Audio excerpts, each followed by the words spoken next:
Sure, we may not have completely eliminated Emperor Minsk, but we did send the Terran Dominion into complete disarray.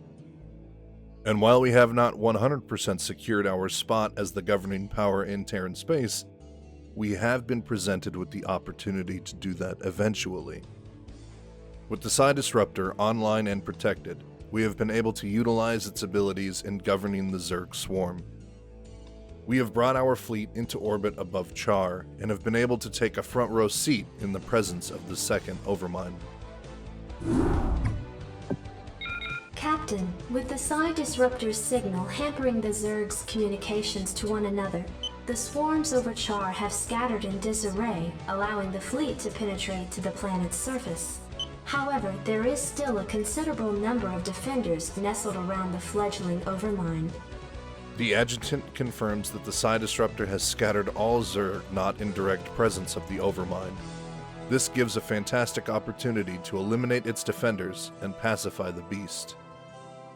And while we would not be able to completely eliminate any Cerebrits that are protecting the Overmind, if we render them inert during our battle, they would then come under our control if we can enslave their master. Alexei was right. The Disruptor is the key to victory here. If I had destroyed the machine as Duran suggested, we would never have made it this far. Nevertheless, the time is upon us, Captain, to do what we came here for.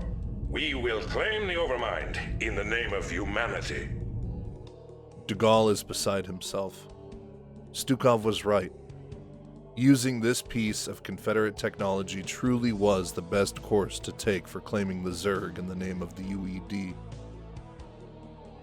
But now is not the time to reminisce. Now is the time to strike. Be advised, Captain. Our sensors have identified 3 Cerebrits who constitute the core of the Overmind's defenses. Each Cerebrit's distinct capabilities are still unknown, so proceed with extreme caution. Our Adjutant confirms that the Overmind is protected by 3 separate Cerebrits, and that these Cerebrits all have distinct abilities that we do not have data on. This is a new development from what we've learned about the Overmind, but no doubt the second iteration of the beast has devised new means to protect itself. Dugal remains steadfast. Launch your forces, and let not a Zerg survive. Once you have reached the Overmind and crushed its defenders, you are to send in specially trained medics who will pacify the creature with potent neurostim drugs. Only then will our victory be assured. And Captain, remember that Duran is still out there somewhere. I'd venture a guess that his treachery has only just begun. Be careful, and good luck. I am sure that this will be our finest hour.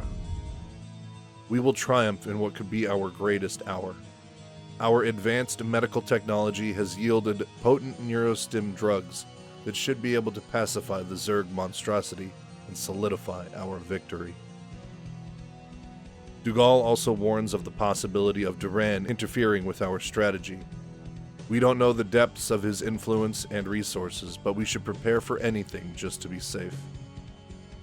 And with Dugal's blessing, we descend to the surface of this ashen and desolate world. Serve the Directorate. Serve humanity. All other priorities are second to victory. Not moments after we reach the front line are we attacked on our eastern flank. Sir, these sunken colonies aren't being affected by anything we hit them with. I'll bet there's one of those Cerebrit critters pumping up full of energy nearby. There seems to be a series of sunken colonies that are completely invulnerable. One of our Marines points out that this must be the work of one of the 3 Cerebrits guarding the Overmind. Our scans have pointed out the Cerebrits' locations on our minimap, and with the surrounding structures we can surmise that the westernmost Cerebrit is the one controlling the sunken colonies. We waste no time putting our immediate resources into more SCVs and Marines to set up defenses. Our base is completely surrounded by the invincible sunken colonies, so our means of expansion are limited to our immediate vicinity and the space behind our command center, although that area is mostly thin walkways over the crag with several openings for the enemy to exploit. Zerg scouts begin to probe our outer defenses, and we establish a safe route to the untouched resource cache on our eastern flank. It seems that with every attack we fend them off, but not without losing a bunker or some troops along the way. Where does it hurt?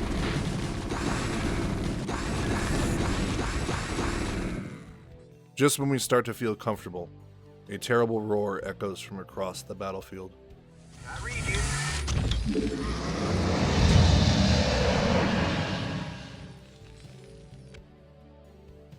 While we initially pay this roar no mind, we quickly learn of its source.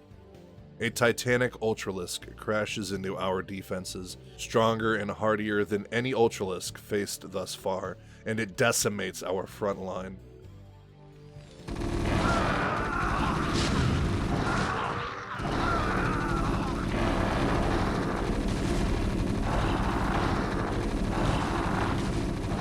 Base is under attack.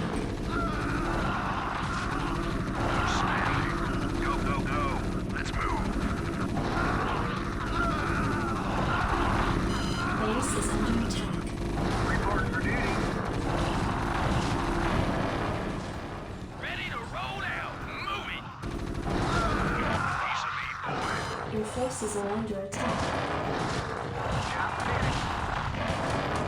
Sir, we've just had a whole cargo ship full of whoop-ass dumped on us. We ran into a new strain of Ultralisk, and it took a lot of pepper to bring it down.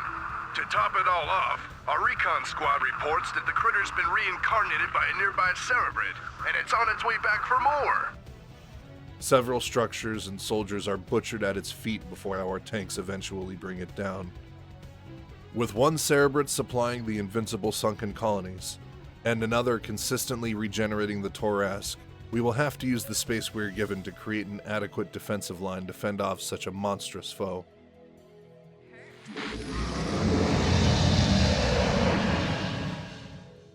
The Torask's roar echoes once again, but this time we are a little bit more prepared. Base is under attack.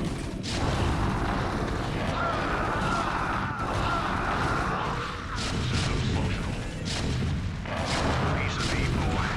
Base is under. It still decimates a bunker and the Marines within, but it's blasted apart by our tanks before it can run amok. While we are distracted by this mighty foe, the rear of our base is set upon by a group of Hydralisks, and they begin tearing down some of our tech structures. Target designated. Reliant online.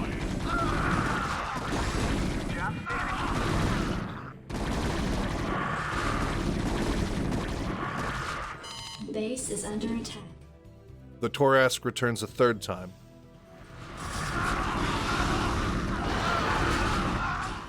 And while we remain confident in our ability to stop it, a Defiler hits it with Dark Swarm. This renders all ranged attacks useless while under its veil, and we have to bait it out of the cloud before we can bring it down. The enemy is getting smarter. To minimize the damage the Torask can deal, we deploy a line of Arclight siege tanks along the east side of our base. This appears to do the trick, as the Torask doesn't claim a single UED life in its next assault. Job finished. Give me something to shoot. While we were tied up with shoring up our defenses and researching upgrades, we found the time to bring in a small fleet of battlecruisers.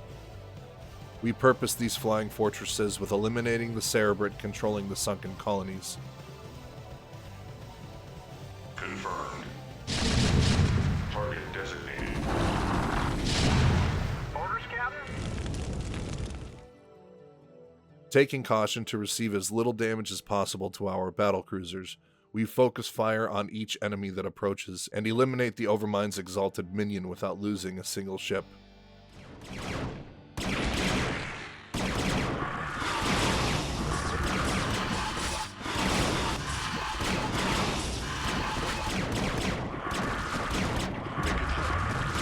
Base is under attack. Engage. Make it happen. Set a course.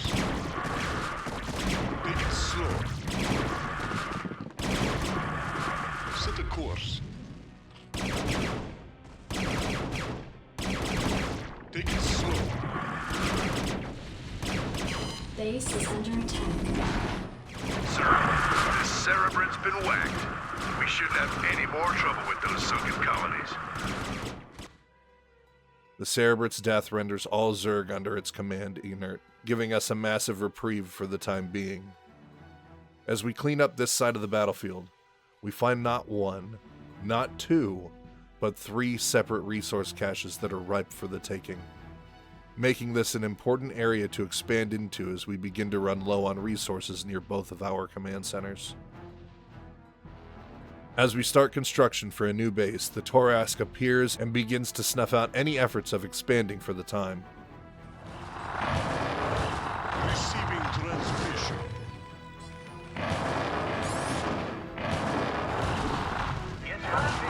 Right away. Our battlecruisers begin their approach, and the roided out Ultralisk makes a break for the least defended side of our base.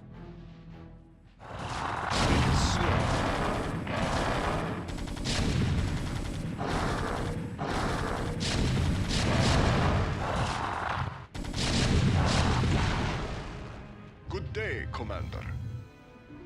While it does damage one of our factories and hacks apart a Goliath, it is turned into a pile of charred meat in seconds once it enters the range of our tank line. We repair the damages and begin building our outposts once again. This time placing the command center behind the minerals in the hopes of not drawing the ire of the Torask. It says, "F you, buddy," the moment it responds and heads right for the same exact outpost, razing it to the ground. Base is under attack. Good day, Commander. Take it slow.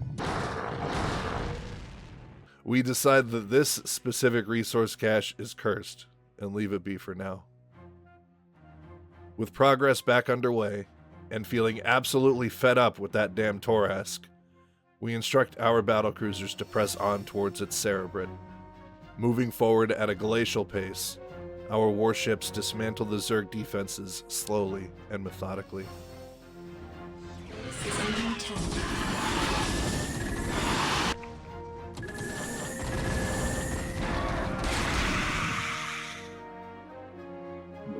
Hailing frequencies open. Take it slow. Your forces are under attack. Hailing frequencies open.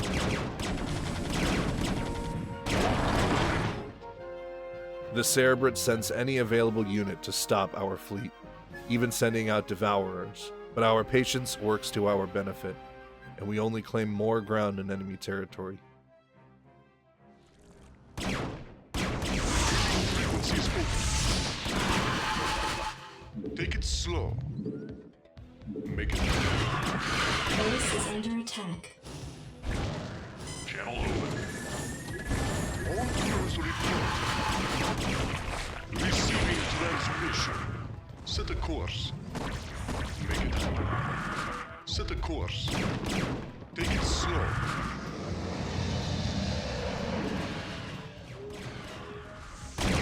Engage. Make it happen.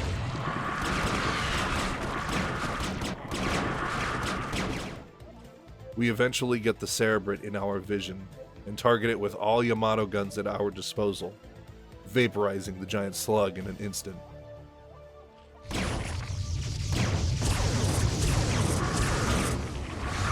We've 86 this Cerebrit. We shouldn't run up against any smacked up Ultralisks anytime soon.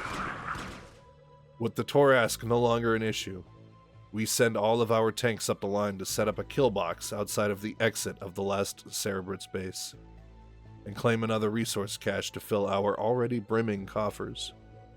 Seeing how efficiently it worked last time, we deploy our newly repaired and reinforced fleet towards the final Cerebrit.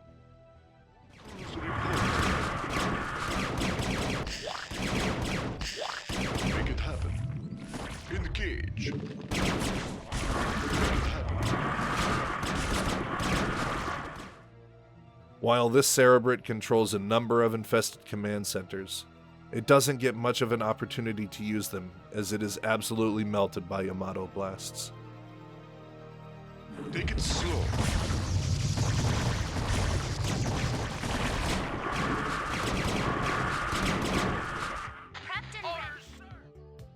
With all nearby zerg rendered lost and helpless, we waste no time in dispatching our medics. They get in place and begin roofying the fledgling Overmind. I'm on the job. Captain, we've reached the perimeter of the Overmind's nesting area. We can launch the med team at any time, sir. State the nature of your medical emergency. Captain, the medics are in place and are administering the neurostim treatments to the Overmind.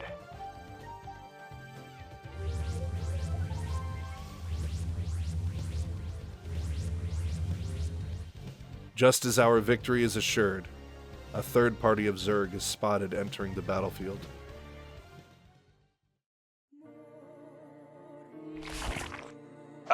Excuse me, Admiral, but I'd like to introduce someone to you. You ran? You son of a bitch. What's the meaning of this? Admiral de Gaulle, I've heard a lot about you. What the hell are you? I am Kerrigan. The zerg you've killed here, and the Overmind which you've come to collect, are mine. As is our mutual friend, Lieutenant Terran. You see, Admiral, there are a number of groups in this sector who feel that your involvement here causes certain complications. My associates and I intend to make sure that your reign is short-lived. You may find that difficult, you abomination. Seeing as how I possess the means to disrupt your control of the Zerg.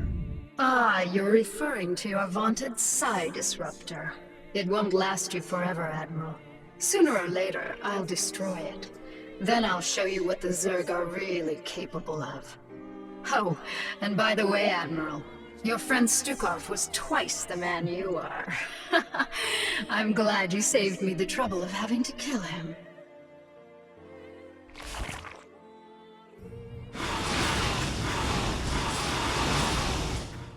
Emperor Minsk has been dethroned and is currently missing. The Overmind has been pacified and rests under our control. Duran has been revealed to be an agent of the Queen of Blades, and for all her strength, the abominable Queen can only flee from our overall strength. While our battles are only beginning, it's safe to say that the campaign that Stukov died for has not been a Pyrrhic victory, but rather a decisive one. And with the success of the mission, we get one of my favorite cutscenes that seems heavily influenced by the 1997 classic Starship Troopers. Enjoy.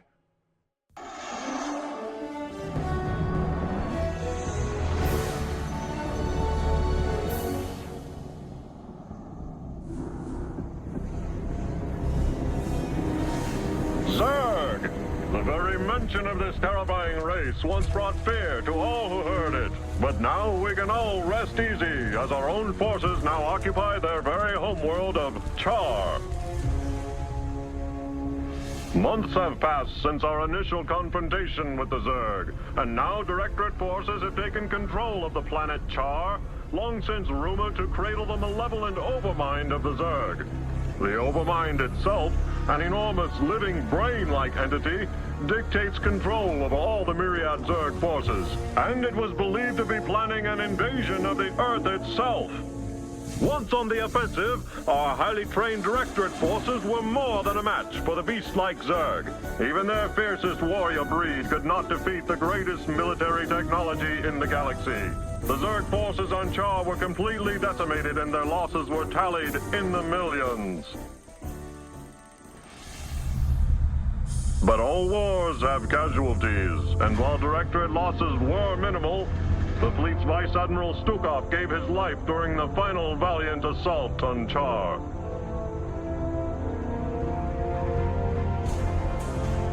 Memorial services were held aboard the Directorate flagship Alexander. Vice Admiral Stukov truly knew the meaning of sacrifice.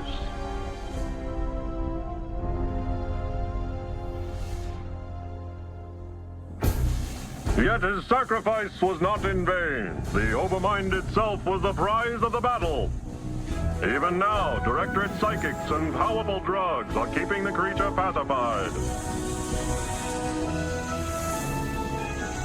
The Overmind will undergo extensive research to ensure the continued safety of the United Earth Directorate and of all mankind.